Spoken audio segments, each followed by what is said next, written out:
The Comedian as The Letter C by Wallace Stevens. The World Without Imagination. Number 1. Nota. Man is the intelligence of his soil. The sovereign ghost as such, the Socrates of snails, musician of pears, principium and lex.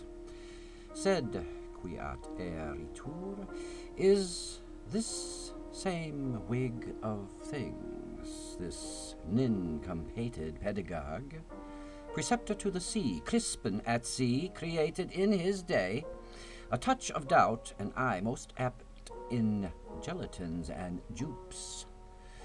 Berries of villages, a barber's eye, an eye of land, of simple salad beds, of honest quilts, the eye of Crispin hung on porpoises instead of apricots, and on silentious porpoises whose snouts dibbled in waves that were mustachios, inscrutable hair in an inscrutable world. One eats one pâté, even of salt, quotha. It was not so much the lost terrestrial, the snug hibernal from that sea and salt, that century of wind in a single puff.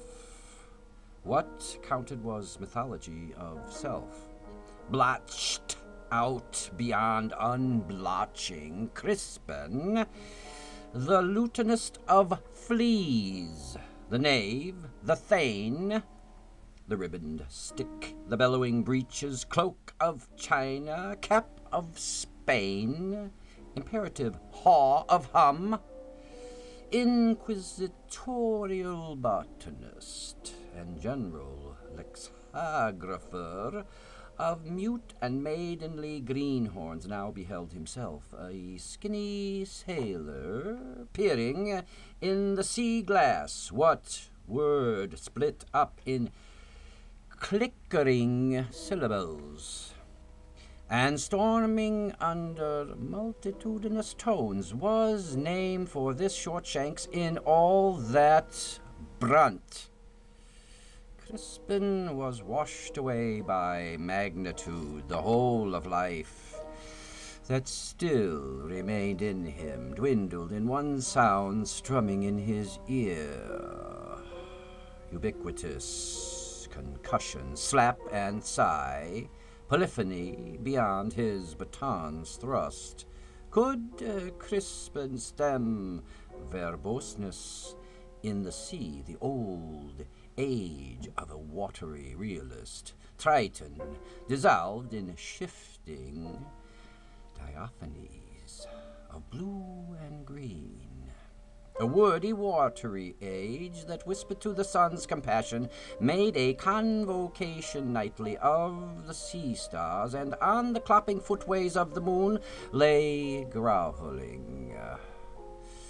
Triton in complicate with that which made him Triton, nothing left of him, except in faint memorial gesturings that were like arms and shoulders in the waves. Here, something in the rise and fall of wind that seemed hallucinating horn, and here a sunken voice, both of remembering and of forgetfulness in alternate strain. Just so an ancient Crispin was dissolved, the valet in the tempest was annulled. Bordeaux to Yucatan, Havana next, and then to Carolina. Simple jaunt, Crispin minuscule in the gales, dejected his manner to the turbulence. The salt hung on his spirit like a frost, the dead brine melted in him like a dew of winter, until nothing of himself remained except some starker bearer self in a starker bearer world, in which the sun was not the sun because it never shone. With bland compliance, oh pale parasols, beetled in chapels on the chase bouquets, against his pipping sounds a trumpet cried, celestial sneering boisterously.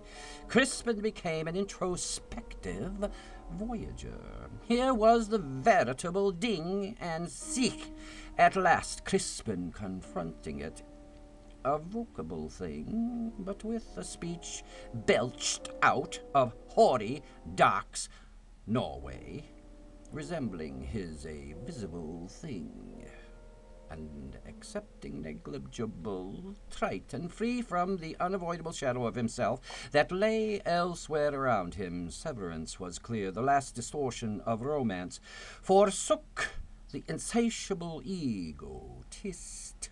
The sea severs not only lands, but also selves. Here was no help before reality. Crispin beheld, and Crispin was made new. The imagination here could not evade, in poems of plums, the strict austerity of one vast, subjugating final tone. The drenching of stale lives no more fell down. What was this gaudy, gusty panoply? Out of what swift destruction did it spring? It was comparison of wind and cloud, and something given to make whole among the ruses that were shattered by the large.